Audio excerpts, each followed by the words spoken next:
Hey everybody, Brian Beckham here, and I have got Ulpiano Malachias. Ulpiano, thanks for coming on the podcast today, man. I tell you what, I got it. Before we get into what I think is going to be an absolutely phenomenal episode, I need to tell you something that I've never told you before, and that's thank you. I want to thank you personally. For who you are and for what you do. And you've had I'm 48 and a half right now, and I've been with you for about a year and a half, and you've had a major positive influence on my life in many, many ways, large and small. And I haven't told you that, so I want to tell you that. And I know, by the way, that I'm speaking on behalf of thousands of other people who you have influenced positively. So thank you from the bottom of my heart for the positive influence you've had on me and thousands of other people, my friend. First of all, thank you so much for saying that. It's an honor for me to be part of this podcast.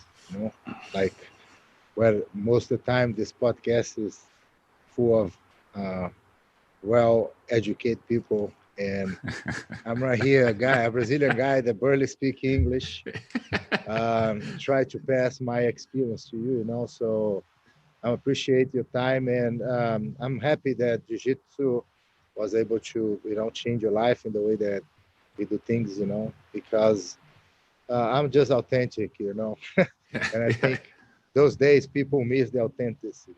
And I think it's something that we have in our place, our school.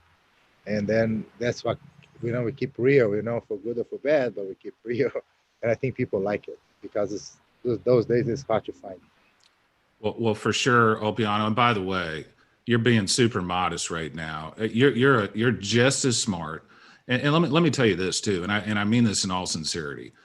I've had 40 guests on the show, including United States congressmen, military generals, combat Marines, best-selling authors, my father, who is one of my personal heroes. And you, my friend, are at the top of the list when it comes to leadership. So you say you're not that smart, but you're really, really smart. The thing is, you're just modest. But I'll tell you what's really cool to me. So you and I talked about this podcast about 6 months ago. When I first talked about getting you on the podcast, Ulpiano, my main thought was we would talk about jiu-jitsu mainly. And I have since I've gotten to know you a little bit better, and I've done some reading and research, and you and I have interacted quite a bit. I've learned that you're far more than a jiu-jitsu instructor. I mean, you're a businessman, you're a marketer, you're an entrepreneur, and you're a leader. And so what I want to do in this podcast, Ulpiano, if it's okay with you, is I would like to start out by talking about who you are, where you came from, and your career in jiu-jitsu. And then I'd like to talk a little bit about some of the stuff as far as running a business, because I don't know if you know this, but you and I started our business. I found this out last night in the exact same year. I started my business in 2003, and so did you. And your business has been wildly successful. And so I want to talk about some of your thoughts on business, because I think you have a lot of really good thoughts on business. And then finally, I want to talk about leadership, because you truly are the tip of the spear when it comes to leadership. So let's talk about, first of all, jiu-jitsu. There will be a lot of people listening to this podcast right now, Ulpiano, who know exactly who you are. They'll know about your jiu-jitsu career, but there will be a lot of people that don't. And so tell us your story. Like, where were you born? How did you get to the United States? How did you get into jiu-jitsu? Things like that. Yeah, so I'm from Brazil. I was born and raised in a city called Belo Horizonte, which is the capital of Minas Gerais, one of the strongest states in Brazil, And I came from a middle class. My dad was a dentist, My mom was a stay-home mom with 3 kids, So my whole life I went to a private school, and at a young age in Brazil, your parents always try to find a sport for you to play. It's a little different than America, because America, actually, the initiative is at the school. Most of the schools, they provide the sport environment, and then your parents just wave with. In Brazil, it's not. So your parents have to sign you up for some kind of sport outside of a school, because even the school, the schedule is different. You know, in Brazil, you get in to the first class if you have two turns. You can be a student in the morning or a student of the evening. You know. Interesting. Yeah. Interesting. So Yeah. usually, if you go to school in the morning, your class is from 7:15 to 12. You know, lunchtime. So at this time, you know, you go back home to do your homework and you spend the rest of the day at home. So the parents, they go crazy, you know, they try to find a soccer. And when I was a kid, Jiu-Jitsu was not a big sport in Brazil. Yeah. As much as the Brazilian Jiu-Jitsu was not something that was organized as today, classes for kids, you know. And so my mom. And when is this? Is this like the early 80s, like the 1980s, roughly? We're talking about mid-80s. I'm old, you know. I'm from 1979. Hey, don't tell me you're old. I'm older than you are. I'm from 1979. So let's say in 84 or 85, you know, my mom said that I was full of energy. Yeah. She put me to train judo in a school by my house. So I have an older brother that actually trained judo as well. So we both training. And at that time, I have no idea about jiu-jitsu. It was just judo. So I got really into to the sport. And then I was traveling, competing since I was a kid for judo. I compete the whole state. I compete, you know, some other states in Brazil. My mom take me, you know. So I was fortunate to come from middle class. So I was not struggling to travel. My mom and my dad, they always supporting with this, you know. And I think it was when I was 16 or 15, I got a hepatitis. The one that you have liver problems, that you have to stay home. I couldn't do any exercise or going to school for a while. And I have to stop to train judo. So I think I take a break like 6 months or 8 months. And one of my good friends, his name is Eric Vanderlei. He was the time a world champion jiu-jitsu, you know, the toughest guy in my city. And he actually lived across the street from my aunt. So when I decided to go back, I said, no, I'm going to try to use my judo skills against this guy because he probably is not that good. So I went there, they kicked my butt. They screw judo, man. I'm going to do jiu-jitsu. So, and then I started to train jiu-jitsu with this guy because this guy was like one of the biggest names on the world. He was like world champion in every belt. He was world champion in the black belt. You know, he was the Roger Gracie of my city at the time. You know, he was the beast. Yeah. And unfortunately, my aunt lives across the street from his house, so he helped me. He didn't even charge me. He let me train for free. And nice. I started to train, and then at that time was not with any intention to become my job. Nothing. It was just like a group of friends that like to fight, that like to compete, and like to test themselves. Yeah. So we did this. And at that point, I was not going to the main school, which was Draculino, my professor that lives actually in Houston as well. So, but Eric was a student from Draculino, you know, so Draculino was just the top guy. So I was not the top guy, so I was Eric, you know, and he's my friend. Yeah. So the time was moving, and then I moved up on the belts, and I moved to another city called Vitória. Because I was going to university. I was going to college, actually, you know. And I moved to another state, and I started training another guy that was from a different team, you know. His name is Bruno de Paula, and he's still friends till today. So I went to Bruno de Paula, and then later on, I have opportunity to move to Finland, you know, to cover a friend of mine to teach jiu-jitsu. Yeah. At that time, was not idea to become my job. Was an opportunity to go make some dollars and come back. Yeah. So I went to Helsinki for a while without English, no very good English or anything. And then I come back. So at that time, I remember one of my best friends, he decided to move to America because he wants to fight UFC or something like this. Yeah. And then he said, let's move. And then I remember Can I ask, can I, not to interrupt you, Ulpiano, but can I ask you a question about the UFC right now? Because I remember when I was my brother and I have been into boxing forever, especially my brother, he boxed a lot.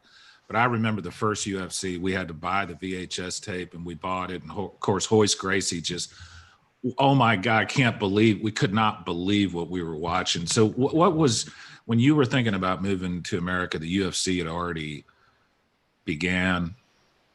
Yes. It's coincidental. I think, now that you say about Gracie and I try to put things together, for some reason, Jiu-Jitsu wasn't my destiny since the back of the time. I just never realized, Yeah. So when I was a kid, okay, me and this guy, actually, they moved to the United States. We have a good friend that we actually call a cousin because we're so close together. We spend time together. He sleeps on my house. So his brother plays in a band called Sepultura. Okay.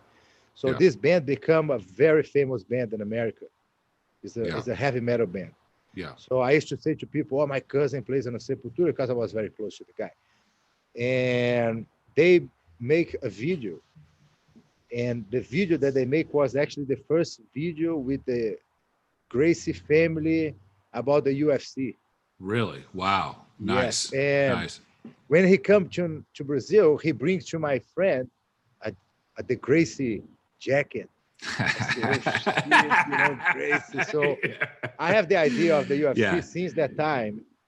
I say, damn it, this guy have the Gracie jacket, bro. I still remember when the Gracies would come in and there would be a long line of Gracies and they hold each other. I'm gonna send you the video. This video is very this band was as big as Metallica, Yeah. Called Sepultura, they still play.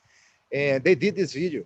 And when I moved, my friend, this guy called Nadu, he was a Kung Fu instructor. Yeah. And he's the one who actually teach me some stand-up and I teach him some Jiu-Jitsu. We kind of cross-training at home, Yeah. And then we say, let's go fight UFC or maybe fight whatever, we can make some money in America. So he moves first. I remember 6 months after he moved, September 11 came. Oh, man. So they closed all consulates. Yeah. I call him and say, man, dream is over. Can't get the visa. They won't let me in. Yeah. But end up that things get better. And I move and I stay with him for a couple of weeks. And this is in California? Yes, Hollywood. I moved directly to Hollywood. You went straight to Hollywood? Yeah, straight to Hollywood. Yeah. By the Chinese theater. I live on a street called Yucca Street. Nice. So he has one bedroom apartment and we always sleep at me, him and his wife. We put like a sheet, the bed sheet separate the room. Yeah. So I have half, he have half.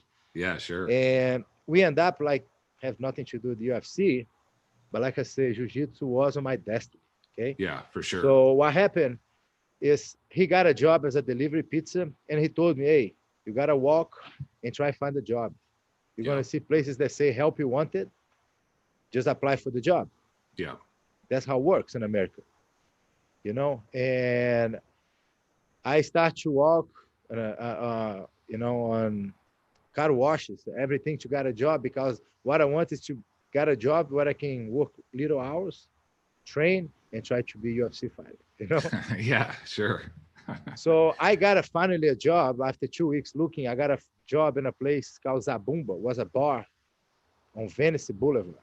Yeah. In Los Angeles, So coincidentally, the bartender was Horion's daughter, which is Gracie Gracie's brother. And that's Horion Gracie, yeah. Horion Gracie, the creator of the UFC. Wow. That's why I say Jiu-Jitsu wasn't my destiny. Yeah, for sure. So I was working as a bartender without speaking English, But the lady said, I can give you a job if you come work on a tank top because you have a nice body. You're gonna, make people come right here. Yeah. So this girl, Hiani Gracie, she came to me one day, say, my uncle, he looked for training partners because he's gonna fight against a guy named Akebono. You want me to bring you one day? He can try you out to see if he likes you. If he likes you, he might, let you train with him. Yeah. I say, what? You're gonna bring me to Gracie Gracie? Of course I will. So actually, I went to Gracie Gracie's house. Nice. And then I trained, and then he liked it, and he kind of hired me, and I was Gracie Gracie's training partner for years. Nice. Everywhere that he goes to Japan for all his fights, he take me with him. I think what a lot of people don't know about Royce Gracie is, and the Gracie family is, when he fought in that first UFC, he was actually not the family champion. They had Hickson. Hickson was in the background, and so I think if the plan was if Royce didn't win, then they were going to send the family champion in. No, the plan was not this. The plan was Hickson. Everybody knows he's strong. We want to prove that this thing works. We're going to take the skinny one. Yeah. Because Hickson's big and strong and muscular, and the Royce was 170 pounds, maybe. Something like that. That's why they say Royce, because, they say this skinny guy, he will beat everybody. And he did. Yeah. He shocked the world. So I was, like I say, lucky enough to be on the right place on the right time without planning anything. And I end up with the God, with Carlos Gracie. Yep. And everything starts right there. And then he took me, to Japan, to all these places to go with him for his fights, to train. And I learned a lot of self-defense, a lot of things that the sport jiu-jitsu, sometimes some places, they take away. Yeah. And I remember in 2005, I think, 2006 or something like this, Master Carlos moved to America. And this is Master Carlos Gracie, who was, at the time, he was the head of the family. No, Master Carlos was because the family is Helio on one side and Carlos Gracie is on the other side. Gotcha. So Carlos Gracie, he teaches Helio, and Helio teaches his kids, which is Hickson, Royce Gracie, Horion, Boiler Gracie, Holker Gracie. It's a bunch of champions. Gotcha. Carlos Gracie, he have his kids as well, which was Carlos Gracie Jr., the youngest kid, but they have like Robson Gracie, they have Carson Gracie, they have a bunch of other Gracies that came from Helio. They have a bunch of kids, Yeah. And Helio Gracie of the family, they went more to the MMA. Yeah. The other side of the family, they stick more with the jiu-jitsu. Gotcha. So Master Carlos Gracie Jr. is from the side of Carlos Gracie. Gotcha. Which was actually the creator of the sport. Gotcha. So Carlos moves over to California. About what year is this, Ulpiano? I think it was 2005 or 2006. Okay. And when he moves, because I was a Gracie Barra guy, my French trainer, Gracie Barra, and actually with Royce Gracie, was more focused on his career as an MMA, and I was training more MMA. Yeah. And at that time, I was not even into to the MMA thing anymore because fights was always overseas. UFC was one every 3 or 4 months. Yeah. So I decided to go back and focus on my jiu-jitsu again. Because I was a brown belt at the time, I said I want to become a black belt under Master Carlos. So he opened a school in Lake Forest, and I started training over there every day. And then in 2006, I got my black belt. And he come with the idea you should open your own jiu-jitsu school because you're good, you've been working as a bouncer, all these jobs, so you should believe in yourself. And then I opened a school in Santa Ana. Santa Ana, California? Yes. Yeah. And then I was training a lot. Then I met a lot of MMA guys like Babalu Sobral, Mark Munoz, a lot of guys that was coming to California because California became the mecca of MMA, Jiu-Jitsu. Yep. And I was fortunate enough to meet a lot of people. Then I did some professional MMA fights, but get to a point that UFC, even the other MMAs, was never something very rewardable financially. Yeah. Even today is not that much. I was about to say, even today, it's not probably as much as it should be. Yeah, but today, you make enough to at least live a couple of months. Before, Sure. like I fight, at that time, one of the big show that they have compared to the UFC, usually people that do well, like Diego Sanchez, bunch of other guys, Yeah. they fight the king of the cage. That was the tournament. Yeah. At the time. Yeah. So I fight for $450. Yeah. So you can't even pay your rent. Yeah. So the focus of fighting MMA for me was dying because I say I can't. I have to have a job, training, and I'm not going to be as good as I want to be if I do this. Yeah. And like I say, sometimes I look back and I regret because I couldn't be focused and fight MMA, maybe make it to the UFC. But sometimes I look people that make the UFC and I look them today, they are 100 steps behind me, you know? Yeah. So Yeah. sometimes in life you have to make a choice. So that's the choice that I make. Master Carlos told me to open a school, and then I opened a school, and I was focused more to become actually a teacher, jiu-jitsu competitor than actually. I want to pause there real quick because I want to flag something that you said that I think is super important. And I think it relates to leadership in general. And that is, at the time you regretted the fact that you couldn't do MMA, but when you look back on your life now, I mean, clearly you've been so wildly successful that maybe it was a better thing that you didn't get what you want. And, you know, there's been a couple times, Ulpiano, in my life where I really, really wanted something. There was a lawyer job before I started my own firm that I really, really wanted badly, and I didn't get it. And I was really upset that I didn't get it. And now I look back 20 years later, I got my own firm with great parts. The best thing that ever happened to me, not getting that job. So isn't it funny how sometimes the things that we really want, especially when we're younger, the things that we really think that we want turn out not to be what we really want? Yeah, like when I say sometimes I regret, not because the outcome that I have in life. Yeah. Sometimes I say that regret as a personal realization that I see people that I know I'm better than the person. Yeah. That makes the UFC, and I couldn't make it because Yeah. I just want to, you know, at the time, Yeah. like sometimes I think like I couldn't have this on my legacy, but I did, you know. But Yeah. again, it's not a regret that kills me or anything. It's sometimes I just think I say, man, I couldn't do different. But like I say, in the same time that I believe that jiu-jitsu was my destiny. Yeah. For a long time, and I not have any regrets. It's just like sometimes you think as an athlete, you want to accomplish something. Sure. That I couldn't accomplish it. Then I think was just because, not that I don't believe in myself, but I see out another ways to succeed. Yeah. And I just, you know, pass. I have friends, like, I'm going to give you an example, Romulo Barral. He couldn't make it with the UFC if you want. Yeah. And we talk about this, and he chooses to don't do it. He did some MMA fights like I did, small shows, but he chose to not do it because he said, why? This choice was a better choice. He became a legend on jiu-jitsu, successful, you know, so I don't have a regret. It's just, I think I make the right choice, and, you know, life sometimes takes you a different direction. Yep. And you just have to be grateful, you know? So you're in Santa Ana, you fight maybe a couple MMA fights and they don't pay you any money at all. And you start realizing I need to figure out something to do to make some money for me and my family. And so what happens with your life next, Ulpiano?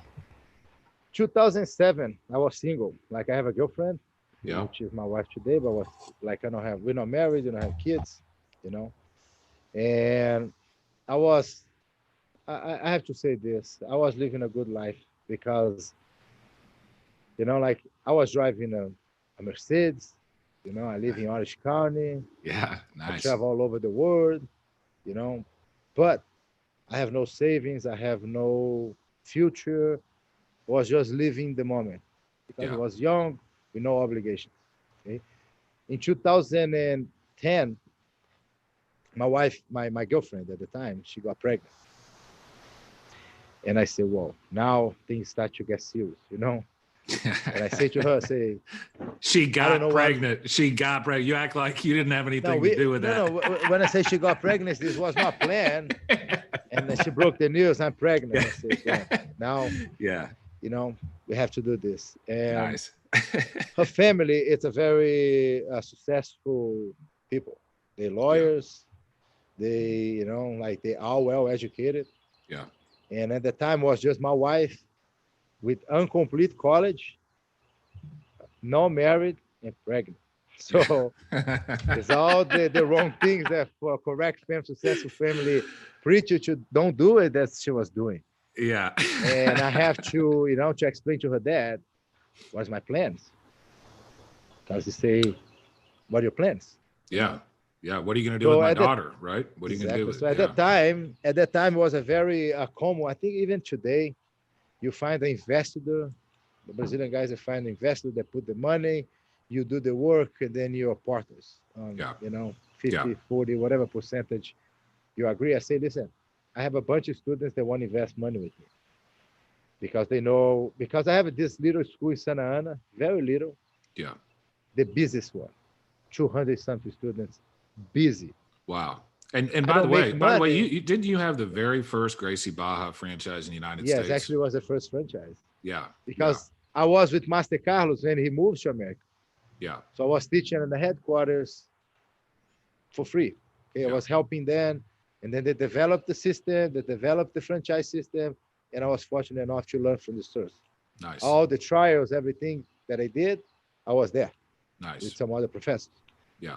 And so my plan was, I'm gonna find an investor, open a school and see what I'm gonna do. So I have a meeting with Master Carlos. Is this the meeting at Whole Foods where he made you buy the drinks? Whole Foods. So Master Carlos, he always asks for juice. They have a bunch of vegetables. All the juice is like this, but cost like $30, Yeah. So I went to a lunch with him thinking I'm gonna ask him for the money. He's gonna give me some money. I'm gonna go home, tell my girlfriend everything is done. Yeah. So I went there, I paid for the juice, I overdrafted my account because I didn't even have the money at the time. And in the end, he said, I don't want to be your partner. Really? I said, why? You don't trust me? He said, no, I don't need partner right now. Really? Said, interesting. Yeah. And then he said, were you like, you could have told me that before I bought you this $30 juice. Yeah, but I was really thinking that he's going to sign the check and say, here's a check. Yeah. Yeah. So he said, no. He said, why? If it's any other place in life that I will live besides Orange County, would be Houston. Really? Houston's good. Wow. Nice. I really like Houston. So why instead that you open a school right here in Orange County, why you don't move to Houston? But coincidentally, my wife's dad, he worked for Homeland Security, Yeah. He was a special agent in charge. Yeah. So he was about to retire. He lives in Houston. So they also, push us to move to Houston. Yeah. So it can be around the family.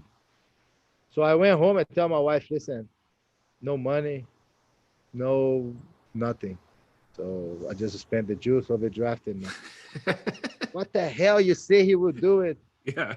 Then we're gonna figure it out. So Sophia, my wife, dad came in town and we have a meal. We have like a dinner and everything. Yep. And he said, "What do you think about it? How much you need? Usually how much the investor put to open a school?" Yep. I say X amount. He say, "What do you think about it? Maybe Sophia, because at the time I was not married. Okay, yep. She be your investor, and you work and you guys keep the money for you guys." Yeah. I said, "Whoa, that's a light to me, Nice, yeah. It's a light for us." So I said, listen, okay, but we need to move to Houston. My wife agreed. We can move, but I need you guys to help to find a nice location because I don't know the city. Yeah. So I don't know where should we go. So they did all the demographics and everything, and they find a place in West Timer, which was our first school. Yeah. So they helped me to negotiate the lease. They oversee the whole construction, and when it was 1 month to be open, I drove with Sophia. At that time, my daughter, 2010, is already born, and then we moved to Houston. Nice. With a little school, 2,800 square feet, without friends in Houston, just my father-in-law and my mother-in-law. So you didn't know anybody? You didn't know anybody in Houston at all, other than your wife's parents? Wow. No. I tell you what. Here's another thing we have in common. When I started my law firm, my wife was 8 months pregnant with my first child. And we were buying a house and I had no money. So I kind of understand where you're coming from. So you get to Houston and you get this location in Westheimer. Tell us about what it was like to start a jiu-jitsu. Was there any other jiu-jitsu studios in Houston at the time? Yeah, hold on. Well, yeah. Okay. Things get better. Nothing in my life was ever easy. Yeah. Okay. So 1 month out that I'm actually do my grand open, I find out that Helion Gracie, the son and the brother of my teacher, opening a school on the same street of me, 1 mile from me, and he will live there and he will teach. The Gracie will teach. Oh my gosh. Yeah. I say, shit. I'm screwed because I got the money from my father-in-law. I told him I'm good on this. I proved it to him that I'm good. And now the Gracie going to take everything from me. Yeah. And end up that, he closed his school. Not, and then I started business. Yeah. Wow. You want to talk about that a little bit? Well, it was like people might have, better name, maybe they have a better titles than me. Yeah. But the work effort. Yeah. And the desire to succeed, it's hard to find someone that has the same drive that I have. Yeah. Yeah. I love that about you. I could tell that from you. Literally the very first class I went, I was like, this guy has something. Like it was clear to me. And I've been around a lot of super successful, driven people, but it was clear to me from the very first moment I saw you. I was like, this guy, actually, I'll tell you, the first time I saw you, Ulpiano, this was the thought that went in my head. Holy shit, that is the toughest looking person I've ever seen in my life. I was like, oh my God, I cannot believe how tough that guy is. I don't even have a cauliflower ears, nothing. I know, but I couldn't believe I was on a nice haircut. I was clean. So I looked like a mama's boy. And I don't know if I told you this, Ulpiano, but here's how I ended up at your studio. I Googled Brazilian Jiu-Jitsu near me. And yours was the closest studio. And I didn't know a single person when not nobody. And walked in there just because it happened to be the closest one. And I thank God, like you're saying, it was destiny that you got into jiu-jitsu. I'm like, how lucky am I that the best jiu-jitsu studio in the country happened to be about 4 miles from my house. So anyway, you're in Houston and you're in the Westheimer area. Do you remember? Because I talked to the first student you ever have in Houston. Yeah, I talked to Philip. I talked to him last week for quite a while. Do you remember the story about when he first came to your studio? Yeah. Yeah, he comes every day across the street from his house and asks, when you guys open? Yeah. Because doing construction, I have a table outside that I spend 3 hours every day to try to get customers. Yeah. Philip said you were literally painting, I think. You were like painting the studio. I didn't paint because when I did the construction, they paint. I was actually installing the things because when you rent a commercial property, they give you a TI. Tenant improvement. Yeah, tenant improvement. Yeah. And everything that they give it to me was, they call vanilla box. Yeah. So I did everything that they do. They paint for me, but install the mats, install the bleachers, install the pictures, install everything was me and my father-in-law and my wife. Yeah.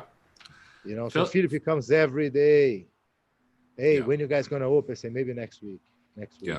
Next week. So he was my actually very first student. And today he's a black belt. And he told me, by the way, that when you first opened that you would teach the classes, and then your students, he said when you first started out, you didn't have a lot of students and they were mainly all white belts, of course. And he said they would ask questions after class. You would stay late. You would go Saturday night. You would come up in the morning early. And this is when you have a newborn kid, but he said he said you wouldn't charge for this extra time either. And so Philip said it was clear to me very early on that for Ulpiano, this is, of course, it's a business, but it's more than a business. There's something more. Yeah. And he also told me a story, and I want you to talk about this if you don't mind. He said 4 months after you opened, your students came to you and said, we want to enter a jiu-jitsu tournament. You remember that? Yeah, they were all went to jiu-jitsu tournament, yes. Yeah, and he said you let them do it. You went in there and coached them, and they were totally unexperienced. And they actually did fairly well. And you told them afterwards you had some reservations about it, but you didn't tell them that before you went to the tournament. Do you remember that story? I remember that. I have a guy named Dean. Yeah. Okay. So this guy, Philip Mike can, I don't know if you mentioned this, but this guy, Dean, at the school on the classes, a girl pulled him to sleep. Oh, God. And this guy signed up for the tournament. I get that. I see, damn. How going to coach this guy? He submit every single one. Are you serious? Wow. I'm 100% serious. Yeah. He has a long hair, a skinny guy. Yeah. Mama's boy, total mama's boy. Yeah. Goes right there and submit every single one. Wow. You know, it's just Jiu-Jitsu is something that it's just surprised me every day. Yeah, for sure. So you opened, what year was it that you opened your 2010. first? 2010. Actually, the end of December of 2010. And how big was it? 2,800 square feet. Okay. And I was the one that teach every single class. Yeah. My wife was the servando. My wife was the program director. Yeah. And the cleaner. So we did everything, and we have classes, almost the same amount of classes we have today. Since day one, I have a lot of classes. Yes. How many higher ranked belts did you have when you first opened your studio? None. The first, I don't know if you remember at the seminar. Yeah. That we have at the Pedro got the belt. I introduced one guy. His name is Danny. He was there. Yeah. So he actually was this one of, I'm not going to say second, but one of the few first students. I don't know exactly the number. I remember Philip because he was the number one. But it was from the same week he signed up and he was already blue belt. Wow. And he's still blue belt. He moves to another state. Now he just actually got his purple belt not too long ago. But I just say he was my first higher belt. But one thing that I did since day one, I should train with everybody. Yeah. Every day with everybody. I still do it. Yeah. Yeah. No, I've seen you do that. And we're going to talk about that in just a little bit. How many black belts, 10 years, you just celebrated the 10-year anniversary. How many black belts do you have now? 40 plus. Yeah. Unbelievable. Yeah. So you opened the studio in 2010 over in the Westheimer area of Houston, and tell us just kind of how the studio has developed over the years and what you've done to turn it into such a wild success. I was in California, which was the mecca of Jiu-Jitsu, still to today, is very strong, you know. Yeah. And I bring something to Houston that people haven't seen before. Yeah. Which was the Gracie Barra system. Yeah. Okay.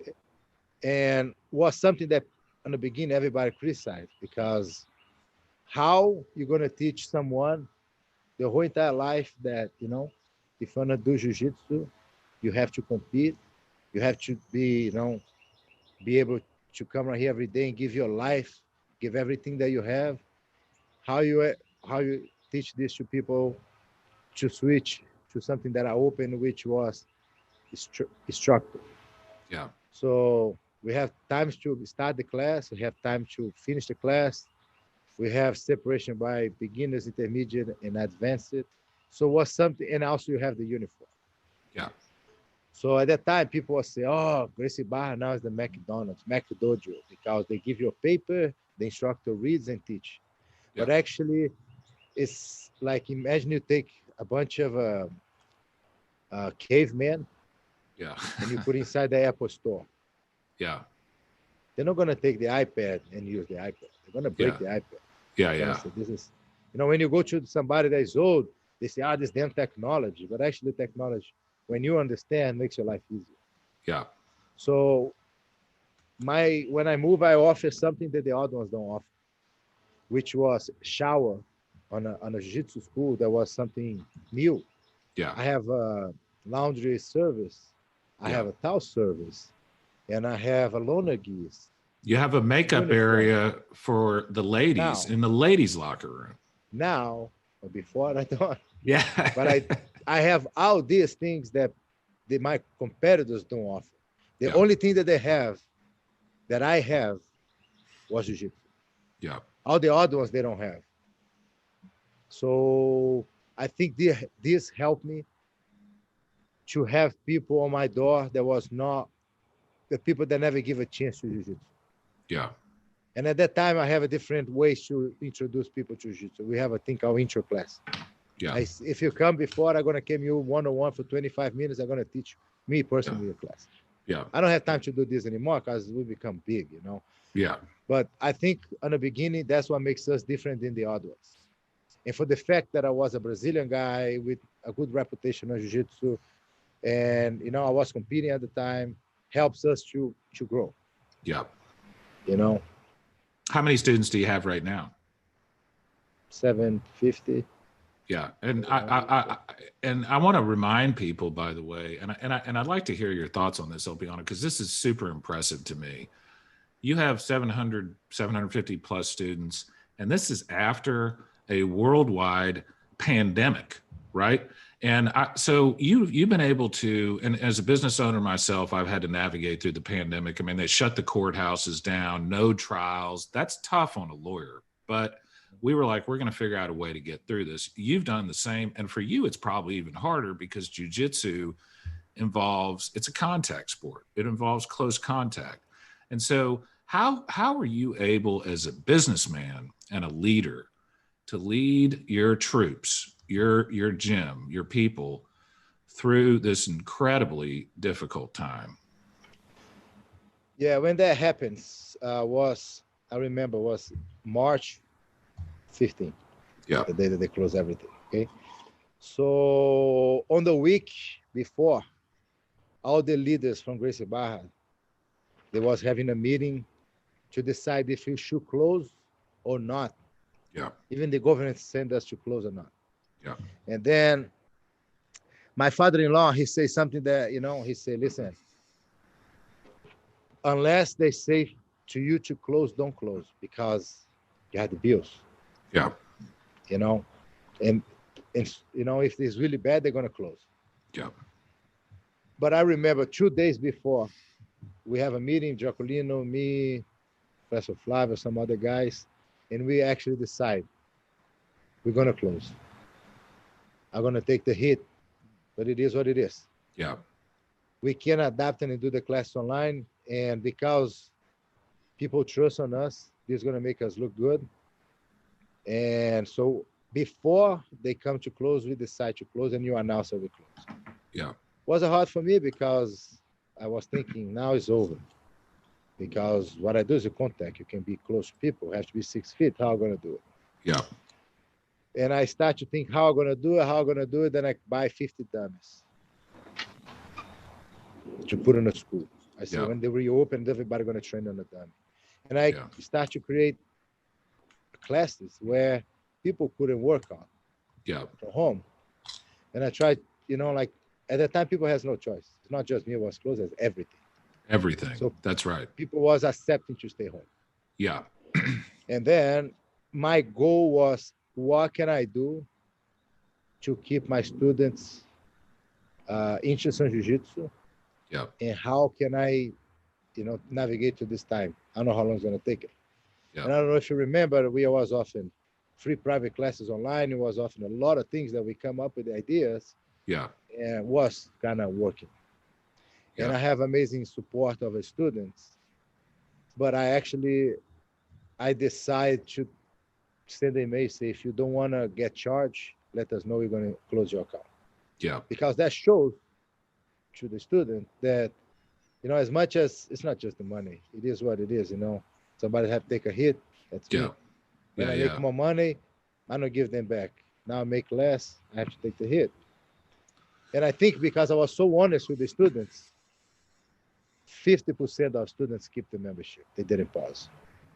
I was going to ask you what the numbers were. And I can tell you from my perspective, Ulpiano. So I took my first class in February of 2020, and I think it was with Pedro. I took 2 or 3 classes.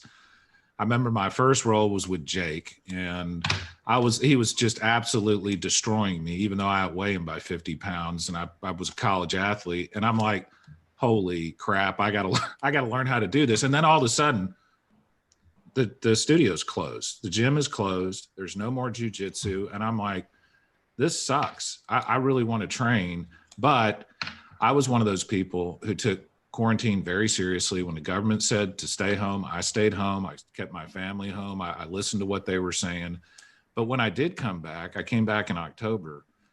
you made such an incredible effort to make people feel safe. You were, every single class, you would explain to them what was going on. You would explain to them the different, you were buying different sorts of cleaning products and stuff. And, I got to tell you, I always felt, from the moment I came back, I always felt very, very secure, very safe in your studio, because I knew that you were personally in there doing whatever you could do to make it as good of experience as possible for everybody. We offer a service, okay? Besides the fact that Jiu-Jitsu is like a cult, because my position as a leader, I might be able to convince people to see things that even when they don't see, they say yes, just to make me happy. Yeah. So I have to be realistic. And I did my homework, which was research. What can I do to make people feel comfortable? Yeah. We reopen in May. Okay? So you missed the class May, June, July, August. For 4 months. Yep. People was coming. And at that time, say, how am I going to make people feel safe? First idea, I buy 50 dummies. I spread, I measure, make sure everyone is 5 feet for each one. Yep. I did all the thing. I buy every single spray product that we can clean. Yeah. And students was training on the dummies. Yeah. When we first opened again, was crazy busy. 2-3 weeks busy. Wow. And then boring, because we're going to do the same stuff over and over again. Yeah, people don't want to do dummies all the time. They want to roll for real. Yeah. And then I start to think, my God, now what I gonna do? So I become with the idea, okay, what can I do to people feel safe? At that time, as much as the problem was bad, was not closing everything, was open, less scale and everything. So I did, okay, you're gonna train with the same person. You're not gonna change partners. It's a whole week. Yep. Mm-hmm. So make people feel comfortable. Oh, I know I'm going to train with Brian. I know Brian doing the quarantine, so it'll be okay. Yep. And then times were passing and the people feel comfortable in the school, and we don't have that many cases of active students. We didn't have many cases. And I think, was getting better. And then when it started the vaccine, things completely changed. And that's still true. And that, that's super interesting to me, Ulpiano. I'm not a doctor or like a scientist in that regard, but it seems to me that at least like when my kids went back to school, and I get an email every single day from the school that tells me, hey, we've had 2 or 3 positive COVID tests, whatever. Whereas we're in a jiu-jitsu gym and we're training hard and we're around people. And as far as I could tell, there really wasn't that big of an issue. I mean, there was no issue really, which I don't know whether that's because it's good to get exercise. I'm sure some of it had to do with the fact that you took so many precautions because you care about your students. Your students generally are they take pretty good care of themselves, but isn't it interesting that there just really wasn't, at least as far as I could observe, any problems? It's crazy because I did some survey. I sent a survey to all the students. When you planning to come back? What makes you don't want to come back? When you plan to come back? And it's crazy because most of the people that actually take the time off and didn't come back was those who that got COVID. The ones that was active was not getting. It was maybe 1 or 2 cases. Yeah. So I'm not gonna say that COVID it's not real because millions of people all over the world die. Yeah. But I really think that this pandemic was just more exposed how weak people are healthy-wise. Couldn't agree with you more. Because I have to say this, okay? I don't know one case because by now I know a lot of people. I have a lot of people that I know. Yeah. Okay? I don't know one person that actually was healthy, that gets sick at the point you had to be intubated and everything. Yeah. I don't know anybody personally. Yeah. I know people that say, oh, my aunt, my cousins, but directly a person that I know, I don't. Yeah. Why? Because on my cycle, I don't have that many unhealthy people. Yeah, for sure. And I tell you, what a great observation. I agree with you 110%. And I think what we're starting to see now is things like being in good shape, being active, being outdoors, being in the sun, not sitting around inside. I mean, one of the reasons, frankly, I came back is because I was sitting around for 2 or 3 months in my house, and I just started getting out of shape and feeling bad. And I was like, this is no good. I need to get back into the training. But you did a phenomenal job with that, Ulpiano, and the fact that you with a jiu-jitsu studio didn't really lose that many students. I mean, you're still. Are you the biggest in Houston? I would assume. I think yes. I don't. People give me this title. Oh, you have the biggest school in the world. You have the big. I don't give myself this title because I don't really pay attention on the other ones. Yeah. Because I hope everybody's doing well. Yes, to see it. Yeah. But we are on the biggest one. Yeah. I'm not gonna say are the biggest, but one of the biggest one. I don't know any other one that's big as this. So, and you've I want to ask you some general questions about jiu-jitsu, and then I want to start talking about business and leadership a little bit more specifically. But so you started a studio in Houston, but not, the one we're in right now is not the one you started. It's essentially about three times as big, something like that. So I started in 2010. It was across the street from whatever we're located today. Yeah. Was across the street where they have Discount Tire and the Boyer shooting range. Yeah. So I opened the first location. Year and a half after I opened, we have 300 students. Yeah. So it was like people was canceling because they say it doesn't fit me in a class. I come to the class, I have to go because it doesn't have space. Yeah. So at that time, I tried to rent the next door, but they already rent. So I have to rent the next door. So I have two stores and one more, separated by walls. And how big is the current gym? 10,000 square feet. 10,000, and plus you've got a Muay Thai studio. You've got phenomenal facilities. By the way, every single time I walk in, I get to see Arizu, who's been with you for pretty much the whole time, right? Yeah. So when you walk in, and I want to let's talk a little bit about jiu-jitsu in general, because I want to tell you a little bit about my perspective as a 47 and a half year. I'm 48 now, but when I started, I was 47 and a half. And it was something I'd been wanting to try for a long time. I was, like I said, I was a college basketball player and always tried to stay in fairly decent shape. But I got to be honest with you, man. And I also like to think that I'm pretty tough, but I was intimidated when I walked in there. I didn't know anybody. I see you, I see Pedro, I see Bruno, I see Kev, I see all these super, super tough looking guys and girls.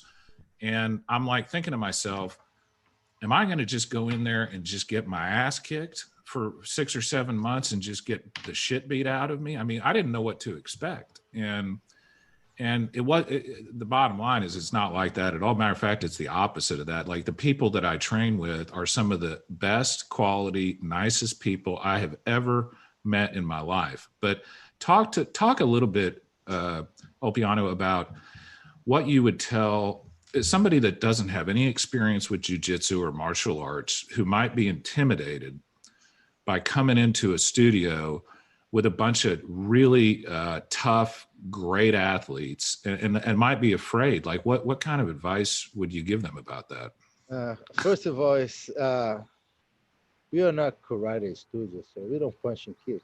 Yeah. You don't have to be a warrior because you're not going to get punched. You're supposed to be, don't leave right here with any bruises or black eyes. Okay? Yeah. And like I explained in the beginning, Gracie Barra, Master Carlos, and the people that run Gracie Barra, they kind of develop a system which make jiu-jitsu accessible for everybody. Yeah, for sure. What do you need? No, get up. So Gracie Barra created a system where it's actually, you don't even do the life training till you know what to do. Yeah. The biggest cancellations or give up, it's the people that get hurt. Yeah.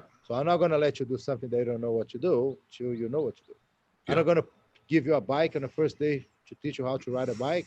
I'm not going to put you, okay, heel down. Yeah. I'm going to put it on a flat surface, because if you fall, you can put your foot on the ground and don't get hurt, And what I say is this is a workout. Jiu-Jitsu classes today is a workout that you can come, have a great workout with something that is not boring, because sometimes go to the gym, lift weight is boring. Yeah. And, and also it's a good place to forget for 1 hour about your problems, because everybody's in a good spirit, everybody's in a good mood, and everybody's willing to help each other. Yeah. And as far as competition, it's something that you can go against your partner 100% without get hurt. You want to take your stress out, you go to jiu-jitsu class, you come home ready to sleep, And it's the different levels, because some people do just as a workout, some people do because they want to compete. Some people want to embrace the lifestyle, which is to eat healthy, because you start to think, to train better tomorrow, I'm going to eat better today. For sure. So it's like a gym.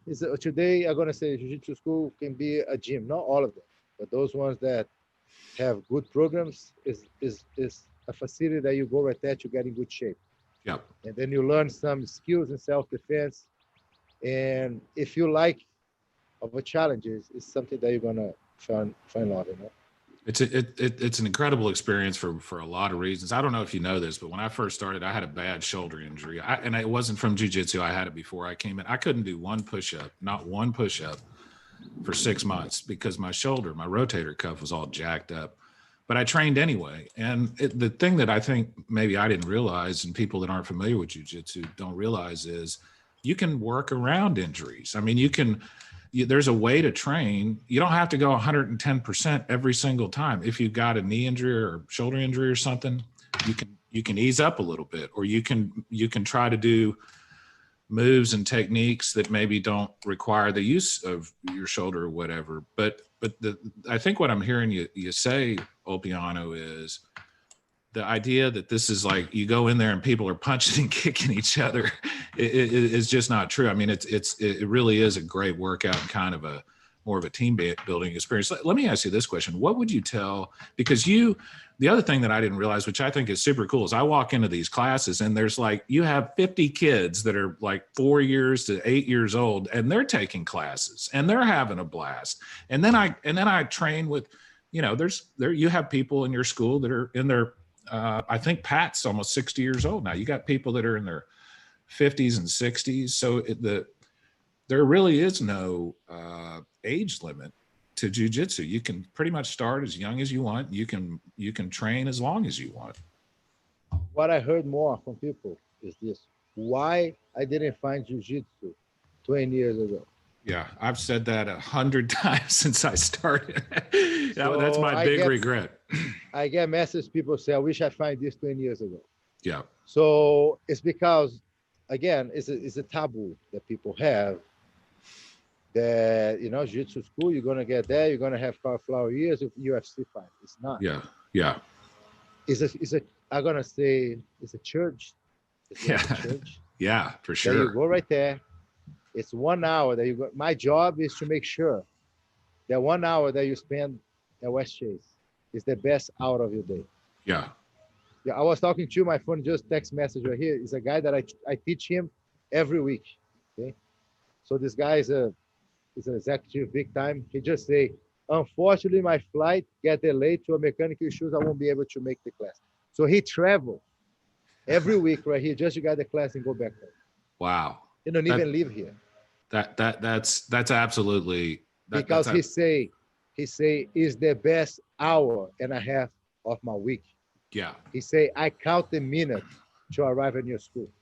He used to live right here. He moves. Yeah. But he say I will not stop to train with you. So every Friday he has a class with me. But like I say, it's because it's a therapy for him. For sure. And that's how it should be for everybody. Master Carlos is 64 years old, in great shape. You think Master Carlos trained with Pedro? No, he will not. Yeah. He will train with the older people.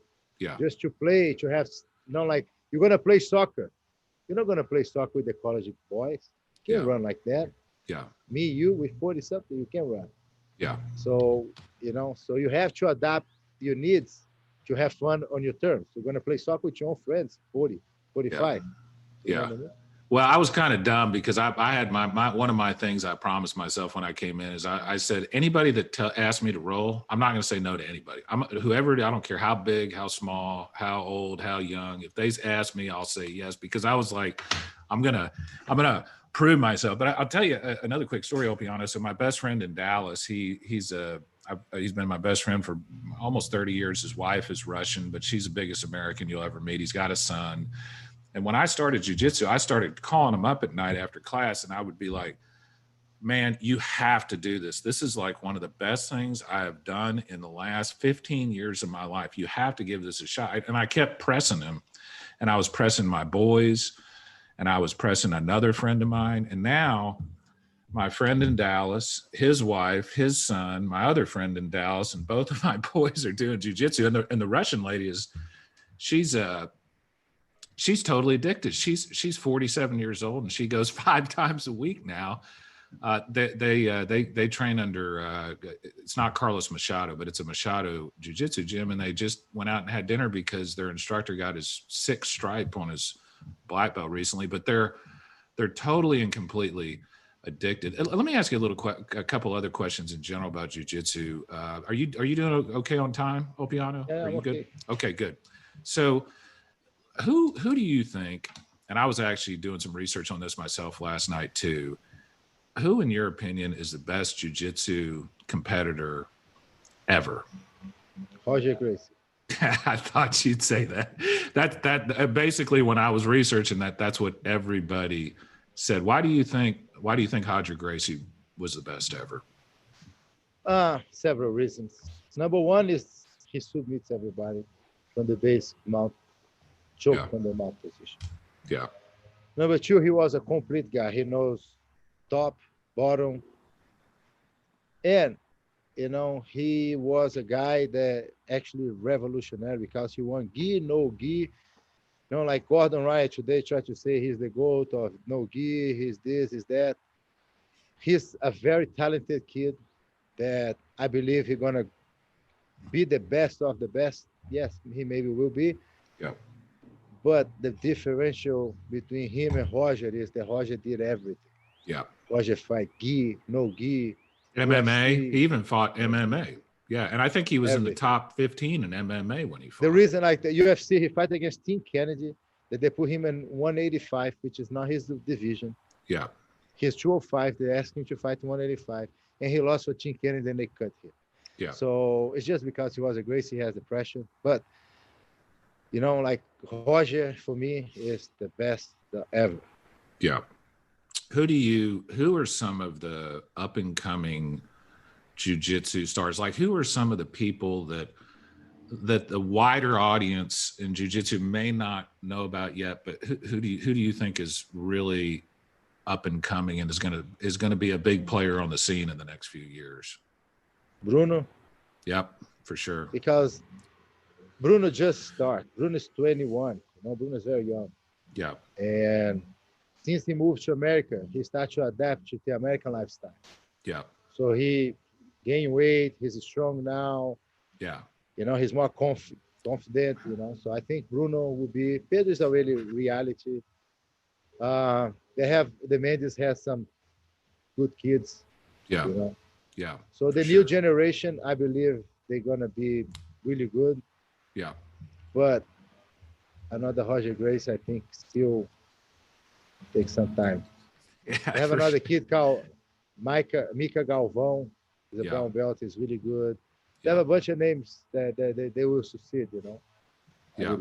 And you run, and what I think, one of the things I think is really cool about your gym is you literally have internationally ranked jiu-jitsu superstars that train with you, all the way down to 14-year-old girls that weigh 105 pounds. Like you have NFL linebackers, former NFL linebackers and running backs, guys like Kush, who is, a world just on a different level when it comes to athleticism. And then you have people that are computer scientists that have big Coke bottle glasses and train. So it's kind of the whole gamut. Well, let me ask you one or two more questions about jiu-jitsu, and then I want to talk a little bit about some leadership and business stuff. What do you see as the future for jiu-jitsu over the next 5-10 years or so? I don't know. Maybe people are gonna say that I'm negative, but I believe the jiu-jitsu business as a school will grow because there's a potential that jiu-jitsu will become an Olympic sport in 2024. Interesting. I think was they have the invitation to be on this, as a trial, because I think every Olympic they can put 2 or 3 new, styles that they want to try. So I believe that this will become big, but if the idea of the sport is to become Olympic sport, it's going to take away the professional sport. Yeah. Because Olympic sports are not professional. Yeah. If you look at judo, wrestling, boxing, once you have one professional box, you cannot fight in the Olympics. Yeah. If they have this. Yeah. So I don't know. I think jiu-jitsu has a bright future. But this idea that something that's happening right now, all these GPs, super fights, that people believe is soon people are gonna make $1 million with the fight on jiu-jitsu.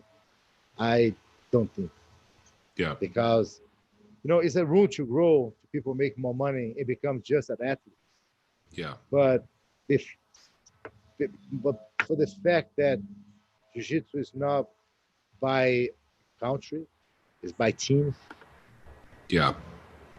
When it becomes to Olympic sport, so Gracie Barra guy gonna have to train the Atos guy. That tomorrow they're gonna fight on the Grand Prix. So I don't know how. Yeah, I hadn't thought about that. That's a very interesting observation because, like, for people that don't know that are listening to this, if you train at Gracie Barra, you're basically on the Gracie Barra team. It's like and I know other jiu-jitsu studios do it like that too, but like I'm a part of the Red Shield now because I train with you. And what you're saying is if it's all of a sudden not about that necessarily, but it's about like what country you live in, then maybe you lose something there. Maybe something because the training. How are you going to do the training? Yeah, how will you do the training? Yeah, that's a great observation. Last question. So you're gonna be like Pedro fighting against Seth. Yeah, yeah. That doesn't make any sense. Yeah. Last question about jiu-jitsu. What's the most, in your opinion, what is the most important trait someone needs to have, whether it's a high-level competitor or a stay-at-home mom, to be good at jiu-jitsu? You really need to help the other ones to improve. Nice. Correcting the other ones make you better because not for the action, but when you pay attention and correct the other positions, you learn better, so you won't forget. Yeah. Well, Ulpiano, let's talk a little bit. If you got a few, do you have a few more minutes? Yeah. Okay, cool.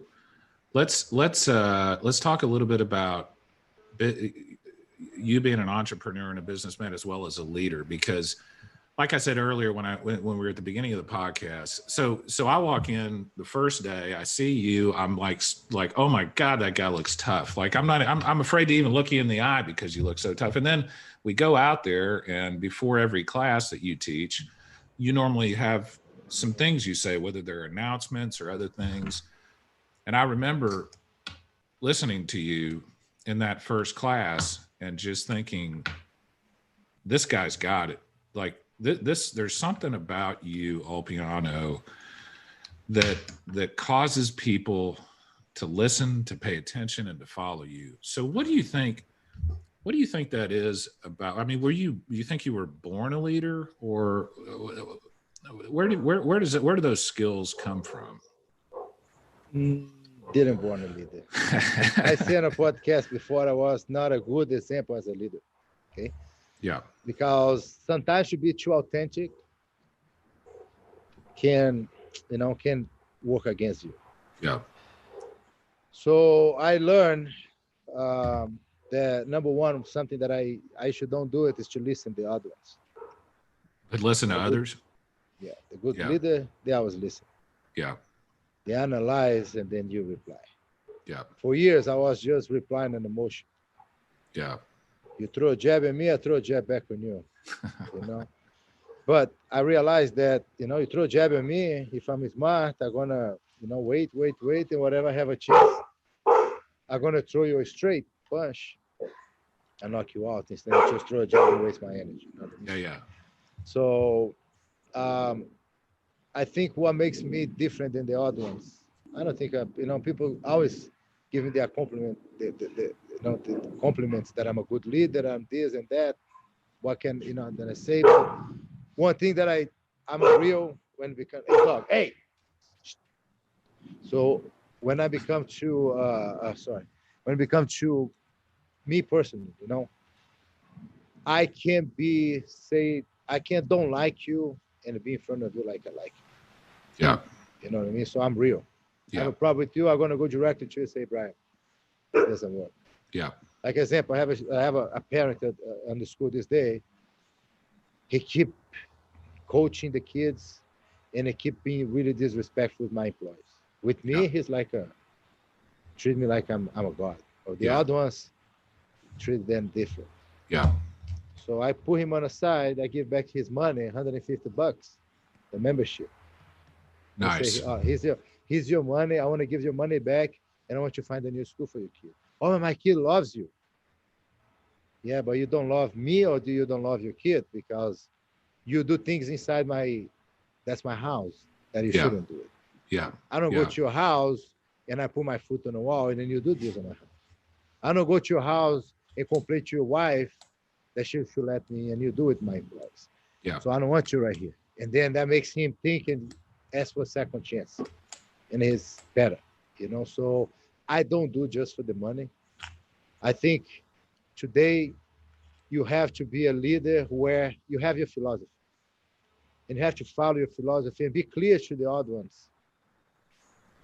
Your philosophy. I'm going to say me and you, okay? Sometimes you have some discrepancies when it comes to ideology of political or something like this. I love that, though. That's one of my favorite things about you, because I'll come home and I'll tell my wife and I'll be like, Ulpiano loves to talk about this stuff.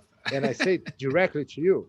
Yeah. So it's not that I'm going to say behind your back, yeah, Brian does this, I just say sometimes it doesn't work good, but I'm authentic and that's make people look at me and say, why this is the right thing to do. And I think I inspire people to be like this.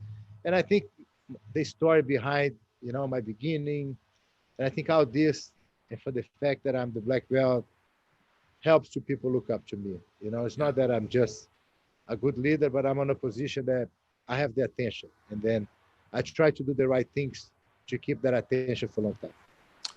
What is your fundamental, like if you were to list 2 or 3 things that are fundamental to your leadership philosophy, what do you think they would be? Number 1, be honest. Okay. Number 2, wait for your time. Okay. And number 3, only get things that belong to you. Don't try to take things that belong to the other one. Yeah. Because if it's not yours, you're going to lose it. You know what I mean? One is easy to understand, be honest. 2, explain 2 a little bit more. When you say wait for your time, what do you mean by that? You're a lawyer. You have your firm today. Yeah. And then you hire lawyers to work for you because today you have too much work. And then you have to delegate functions for the other ones so they can do it. Okay? So you hire a guy that just came out of the college and you offered him a salary of whatever, it's X amount of a year. Okay? Yeah. And it turned out that after 6 months, he did something amazing that shows that he has a good potential. Yeah. He cannot just go to you and say, listen, you see I'm good, you pay me X, I want a double X, or I quit.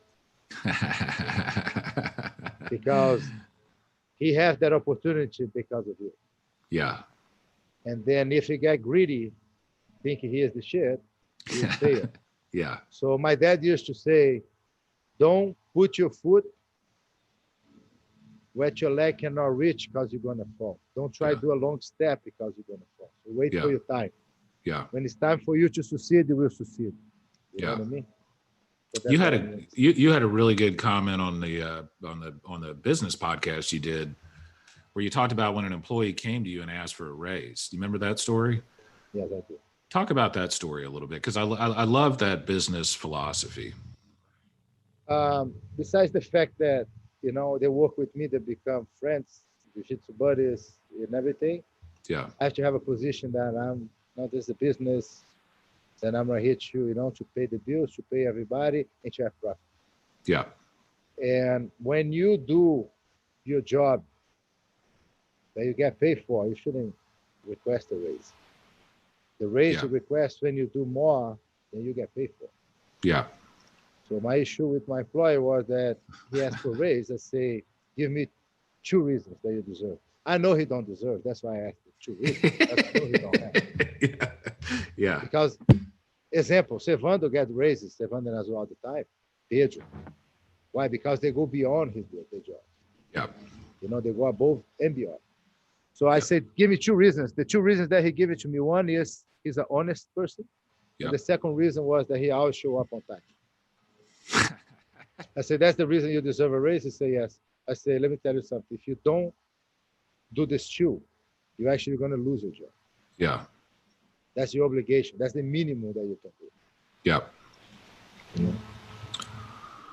So what do you think? So one thing I've noticed about you, Ulpiano, as it relates to being a businessman and also a leader, is you're very detail oriented, and you pay a lot of attention to basically everything that goes. Like you care about the little details. For example, sometimes you monitor how the staff handles phone calls. You actually are out there, and I see you out there, even though you're the head person, cleaning the mats sometimes. So talk a little bit about your business philosophy, like what you think, because I've got a lot of people that listen to this podcast that are business owners or entrepreneurs. What is it? What do you think the most important 2 or 3 things you do as far as business is concerned to have made this such a successful business? I'm going to say this. I'm a truly believer that, you know, we are equal. Even though people have the different idea that we are equal. Yeah. Because a lot of people, they use, especially those days, we are equal, but I'm different, you know? Because I see a lot of people say, especially politicians, they say, okay, we hate the wealthy people, the rich people, the elite people. But those ones that say this actually are the wealthy ones and the richest ones. So for me, it's this hypocritical, these things. So I'm not a hypocritical, okay? So I'm a business owner, but at the same time, I'm an employer. And when I'm there working, I'm employer. I'm the professor. I don't have the rights to teach a class, a bad class, because I'm the owner. Yeah. Because Pedro going to look at me. I say, bro, you teach your class sitting on the floor. Why can I not? Yeah. You're a teacher like me. So I try to be example. Like if I do, I'm the owner. I do. You should do it. Yeah. Because I don't know if this is the proper way to say, but we all drink the milk from the same cow. Yeah. We all suck from the same milk. Yeah. So if I don't take care of the cow and the cow doesn't have milk enough for all of us, you're going to lose your job because I'm the owner. I'm the last one to lose the job. Yeah. Everybody's replaceable right there. The only one is not replaceable is me. Yeah. I'm not replaceable. Number one, I can do all the jobs. And number 2, I'm the owner. Yeah. You know, so I try to show them is this. If you take care of this, like this is yours, you're going to have this milk for the rest of your life. Yeah. If you think that I drink the milk and you drink the water, you know, you're not going to succeed. Doesn't work out well. And you also at 40, what are you, 42 now? 2. At 42, you train basically every day too with your students. Yeah, 3 times a day. You're trained 3 times a day. Wow. So you're just like this for a reason, okay? You're setting the example in every possible way. Well, who are some of your mentors, either in business or in leadership in general? Like, who are some of the people that you look up to, Ulpiano? I look up to Master Carlos. I look up to Professor Jaculino. Okay. I have another friend of mine, Professor Romulo Barral. So it's like people that I look my whole life doing the right thing. And if one day, I become close to what they are, I'll be happy. Yeah. What are your future goals for your business career and your leadership career? Like in 5 or 10 years or however long you want to say, where do you want to take this thing? I want to open a second location. Yeah. More, not because I want to make more money, because I'm happy. If I keep the way that I'm doing right now for the 10 years, I'm happy. You're fine. Yeah. Yes. But, my goal is to open a second location so I can take those ones that have been with me for too long, Servando, Azul, Pedro, maybe Bruno, those ones that have been with us for a long time, they become the people that are going to run the business, and then you can have more locations. I want to have, because as now, they're just employers. Yeah. They don't have any intake on the business. Yeah. But, in the future, if I'm going to get old, and I'm going to be able to teach as much as I do, and I'm going to, we have the same energy that I have. So my goal is to give them percentage that they can run. So to do this, I have to have second or third location. So this is down the road. The second location, am I going to do next year or something? Really, that fast? We'll nice. Yeah. Nice. I was to do before COVID, and then I stopped. Now am I going to put the plans back in order? I got one more question for you, my friend. When you're 95 years old and you're sitting on your porch and you're looking back on your life, what do you want it to look like? I want to be remembered, for the things that I did. I don't want to be remembered for the things that I could do it and I don't, Yeah. I like to take risks, and I like to be perfectionist. Yeah. So what I see in a couple of years from now, when I'm 95, but if I make it to the 95, is, see my daughter with, her kids, my wife, we're all healthy. I don't know if I'm going to make that long. I never planned. But my grandparents, they 94, and they're going to be 95 this year. They still good. I tell you what, you're so tough. I think death is even afraid of you. I'm not afraid of that. I can say this for sure.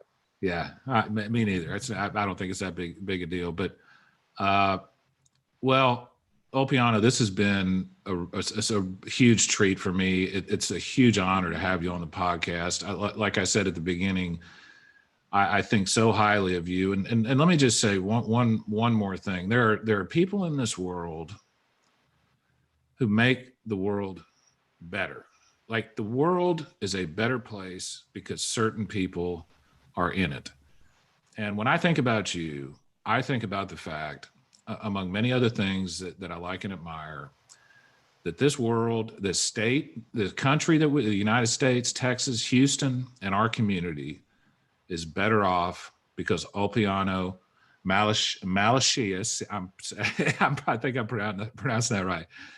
Because you're a part of it. So, my friend, thank you for everything you do. Thank you for what you stand for, and thank you for who you are, my friend. I appreciate the words. It's mean a lot to me. You're very well educated, successful, a lawyer, and be able to inspire people like you. For me, it's an honor. Because I look at you as well as successful guy, try to learn from people best to see how I can become a better person every day. Yeah. So I can keep passing this, this to the other ones. And again, thank you so much for this. I hope, this can inspire some people to do better and to be real. It absolutely will, my friend.